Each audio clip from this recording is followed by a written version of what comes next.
नमस्कार। आज मैं सुना रही हूँ मुंशी प्रेमचंद जी की कहानी सुभागी।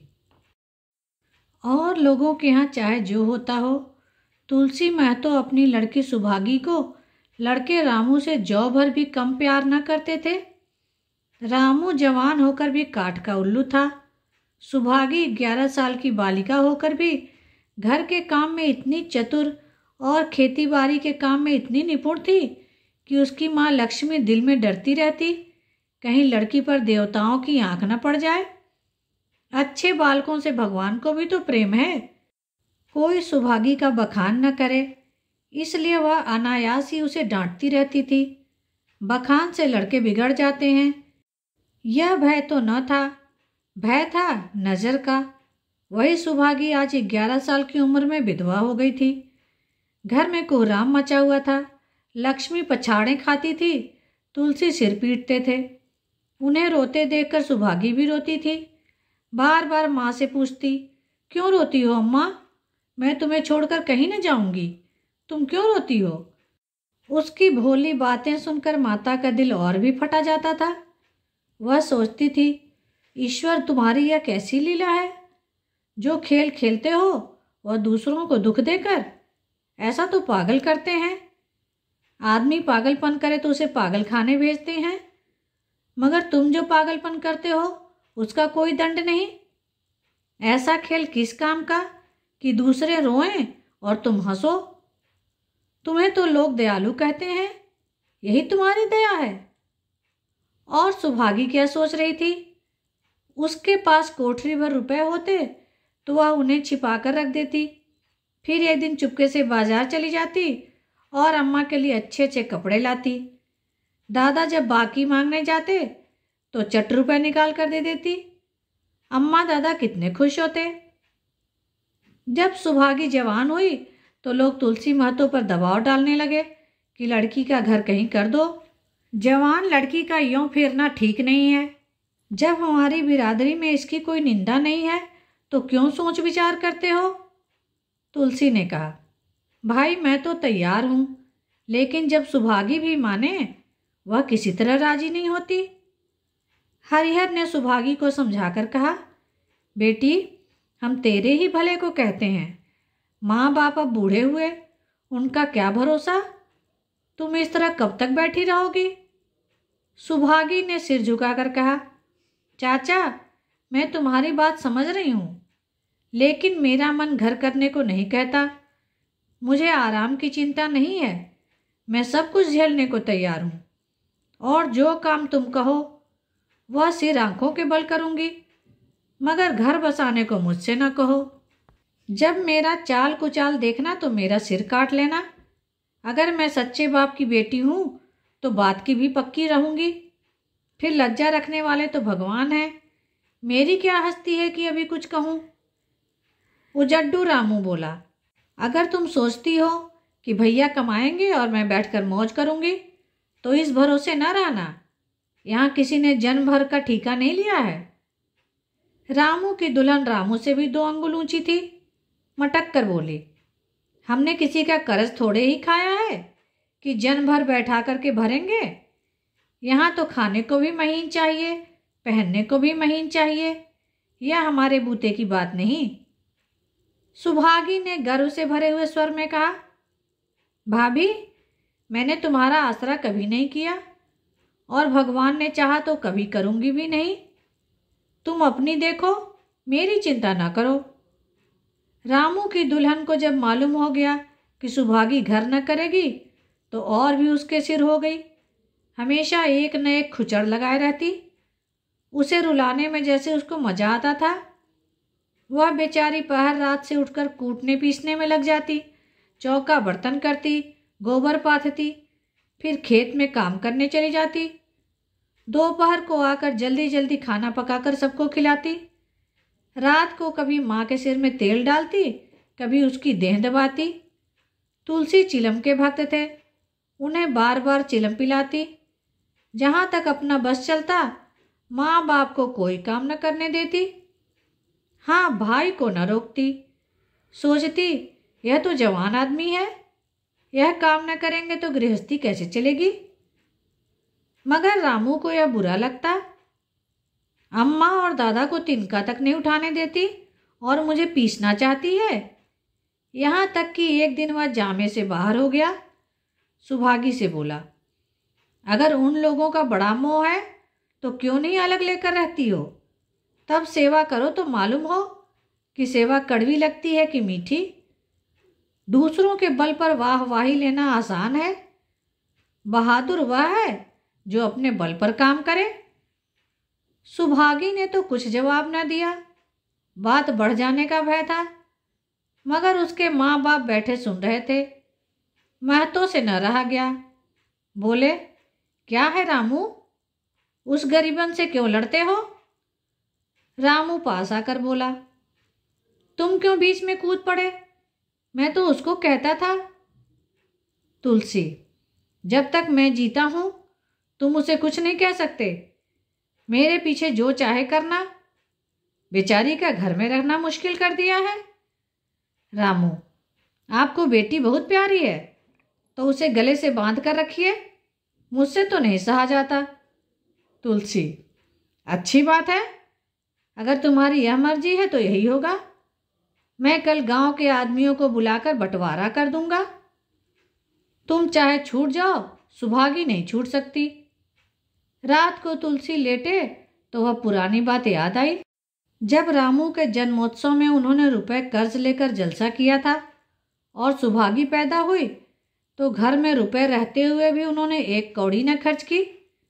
पुत्र को रत्न समझा था, पुत्री को पूर्व जन्म के पापों का दंड। वह रत्न कितना कठोर निकला और यह दंड कितना मंगलमय। दूसरे दिन महतो ने गांव के आदमियों को जमा करके कहा, पंचों, अब रामू का और मेरा एक साथ में निबाह नहीं होता। मैं चाहता हूं कि तुम लोग इंसाफ से जो कुछ मुझे दे दो वह लेकर अलग हो जाऊं। रात दिन की किचकिच अच्छी नहीं। गांव के मुख्तार बाबू सज्जन सिंह बड़े सज्जन पुरुष थे। उन्होंने रामू को बुलाकर पूछा, क्यों जी, तुम अपने बाप से अलग रहना चाहते हो? तुम्हें शर्म नहीं आती कि औरत के कहने से माँ बाप को अलग किए देते हो? रामू ने ढिठाई के साथ कहा, जब एक में गुजर न हो तो अलग हो जाना ही अच्छा है। सज्जन सिंह, तुमको एक में क्या कष्ट है? रामू, एक बात हो तो बतलाऊं। सज्जन सिंह, कुछ तो बतलाओ। रामू, साहब, एक में मेरा इनके साथ निभाना होगा, बस मैं कुछ और ना जानता। यह कहता हुआ रामू वहां से चलता बना। तुलसी, देख लिया आप लोगों ने इसका मिजाज। आप चाहे 4 हिस्सों में से 3 हिस्से उसे दे दें, पर अब मैं इस दुष्ट के साथ न रहूंगा। भगवान ने बेटी को दुख दे दिया, नहीं मुझे खेती बाड़ी लेकर क्या करना था? जहां रहता वहीं कमाता खाता। भगवान ऐसा बेटा 7वें बैरी को भी ना दे। लड़के से लड़की भली जो कुलवंती होए। सहसा सुभागी आकर बोली, दादा, यह सब बांट बखरा मेरे ही कारण तो हो रहा है। मुझे क्यों नहीं अलग कर देते? मैं मेहनत मजूरी करके अपना पेट पाल लूंगी। अपने से जो कुछ बन पड़ेगा तुम्हारी सेवा करती रहूंगी, पर रहूंगी अलग। यूं घर का 12 बांट होते मुझसे नहीं देखा जाता। मैं अपने माथे पर यह कलंक नहीं लेना चाहती। तुलसी ने कहा, बेटी, हम तुझे न छोड़ेंगे, चाहे संसार छूट जाए। रामू का मैं मुंह नहीं देखना चाहता, उसके साथ रहना तो दूर की बात। रामू की दुल्हन बोली, तुम किसी का मुंह नहीं देखना चाहते तो हम भी तुम्हारी पूजा करने को व्याकुल नहीं हैं। महतो दांत पीसते हुए उठे कि बहू को मारे, मगर लोगों ने पकड़ लिया। बंटवारा होते ही महतो और लक्ष्मी को मानो पेंशन मिल गई। पहले तो दोनों सारे दिन सुभागी के मना करने पर भी कुछ न कुछ करते ही रहते थे, पर अब उन्हें पूरा विश्राम था। पहले दोनों दूध घी को तरसते थे। सुभागी ने कुछ रुपए बचाकर एक भैंस ले ली। बूढ़े आदमियों की जान तो उनका भोजन है। अच्छा भोजन न मिले तो वे किस आधार पर रहें? चौधरी ने बहुत विरोध किया। कहने लगे, घर का काम यूं ही क्या कम है कि तू यह नया झंझट पाल रही है? सुभागी उन्हें बहलाने के लिए कहती, दादा, दूध के बिना मुझे खाना अच्छा नहीं लगता। लक्ष्मी ने हंसकर कहा, बेटी, तू झूठ कब से बोलने लगी? कभी दूध हाथ से तो छूती नहीं, खाने की कौन कहे? सारा दूध हम लोगों के पेट में ठूंस देती हो। गांव में जहां देखो सबके मुंह से सुभागी की तारीफ। लड़की नहीं, देवी है। 2 मर्दों का काम करती है। उस पर माँ बाप की सेवा भी किए जाती है। सज्जन सिंह तो कहते यह उस जन्म की देवी है। मगर शायद महतो को यह सुख बहुत दिन तक भोगना न लिखा था। 7-8 दिन से महतो को जोर का ज्वर हुआ था। देह पर कपड़े का तार भी नहीं रहने देते। लक्ष्मी पास बैठी रो रही थी। सुभागी पानी लिए खड़ी थी। अभी एक क्षण पहले महतो ने पानी मांगा था, पर जब तक वह पानी लावे उनका जी डूब गया और हाथ पांव ठंडे हो गए। सुभागी उनकी यह दशा देखते ही रामू के घर गई और बोली, भैया चलो देखो, आज दादा न जाने कैसे हुए जाते हैं। 7 दिन से ज्वर नहीं उतरा। रामू ने चारपाई पर लेटे लेटे कहा, तो क्या मैं डॉक्टर हकीम हूं कि देखने चलूं? जब तक अच्छे थे तब तक तो तुम उनके गले का हार बनी हुई थी। आज जब मरने लगे तो मुझे बुलाने आई हो। उसी वक्त उसकी दुल्हन अंदर से निकल आई और सुभागी से पूछा, दादा को क्या हुआ है दीदी? सुभागी के पहले रामू बोल उठा, हुआ क्या है? अभी कोई मरे थोड़े ही जाते हैं।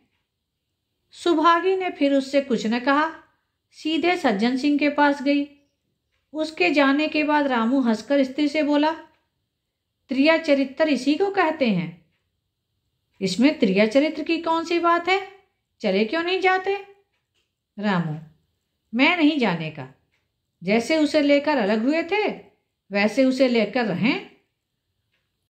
मर भी जाए तो मैं ना जाऊं? स्त्री, मर जाएंगे तो आग देने तो जाओगे, तब कहाँ भागोगे? रामू, कभी नहीं। सब कुछ उनकी प्यारी सुभागी कर लेगी। स्त्री, तुम्हारे रहते वह क्यों करने लगी? रामू, जैसे मेरे रहते उसे लेकर अलग हुए, और कैसे? स्त्री, नहीं जी, यह अच्छी बात नहीं है। चलो देख आवें। कुछ भी हो, बाप ही तो हैं। फिर गांव में कौन मुंह दिखाओगे? रामू, चुप रहो, मुझे उपदेश मत दो। उधर बाबू साहब ने ज्यों ही महतो की हालत सुनी तुरंत सुभागी के साथ भागे चले आए। यहाँ पहुँचे तो महतो की दशा बहुत खराब हो चुकी थी। नाड़ी देखी तो बहुत धीमी थी। समझ गए कि जिंदगी के दिन पूरे हो गए। मौत का आतंक छाया हुआ था। सजल नेत्र होकर बोले, महतो भाई, कैसा जी है? महतो जैसे नींद से जागकर बोले, बहुत अच्छा है भैया, अब तो चलने की बेला है। सुभागी के पिता अब तुम ही हो, उसे तुम्ही को सौंपे जाता हूं। सज्जन सिंह ने रोते हुए कहा, भैया महतो, घबराओ मत। भगवान ने चाहा तो तुम जल्दी अच्छे हो जाओगे। सुभागी को तो मैंने हमेशा अपनी बेटी समझा है और जब तक जीऊंगा ऐसा ही समझता रहूंगा। तुम निश्चिंत रहो। मेरे रहते सुभागी या लक्ष्मी को कोई तिरछी आंख से भी ना देख सकेगा। और कुछ इच्छा हो तो वह भी कह दो। महतो ने विनीत नेत्रों से देखकर कहा, और कुछ नहीं कहूंगा भैया, भगवान तुम्हें सदा सुखी रखे। सज्जन सिंह, रामू को बुलाकर लाता हूं, उससे जो भूल चूक हो क्षमा कर दो। महतो, नहीं भैया, मैं उस पापी हत्यारे का मुंह नहीं देखना चाहता। इसके बाद गोदान की तैयारी होने लगी। रामू को गांव भर ने समझाया, पर वह अंत्येष्टि करने को राजी न हुआ। कहा, जिस पिता ने मरते समय मेरा मुंह देखना स्वीकार न किया वह मेरा पिता नहीं है, न मैं उसका पुत्र हूं। लक्ष्मी ने दाह क्रिया की। इन थोड़े से दिनों में सुभागी ने न जाने कैसे रुपए जमा कर लिए थे कि जब तेरही का सामान आने लगा तो गांव वालों की आंखें खुल गईं। बर्तन, कपड़े, घी, शक्कर सभी सामान इफरात से जमा हो गए। रामू देख देख कर जलता था और सुभागी उसे जलाने के लिए सबको यह सामान दिखाती। लक्ष्मी ने कहा, बेटी घर देखकर खर्च करो, अब कोई कमाने वाला नहीं बैठा है, आप ही कुआं खोदना और पानी पीना है। सुभागी बोली, बाबूजी का काम तो धूमधाम से ही होगा अम्मा, चाहे घर रहे या जाए। बाबूजी फिर थोड़े ही आवेंगे। मैं भैया को दिखा देना चाहती हूँ कि अबला क्या कर सकती है।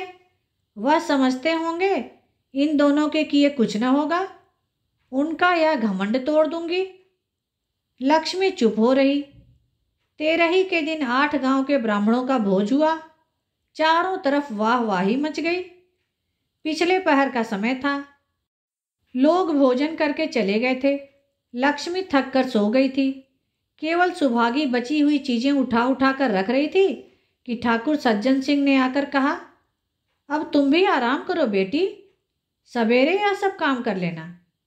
सुभागी ने कहा, अभी थकी नहीं हो दादा। आपने जोड़ लिया कुल कितने रुपए उठे? सज्जन सिंह, वह पूछकर क्या करोगी बेटी? कुछ नहीं, यूं ही पूछती थी। कोई 300 रुपये उठे होंगे। सुभागी ने सकुचाते हुए कहा, मैं इन रुपयों की देनदार हूं।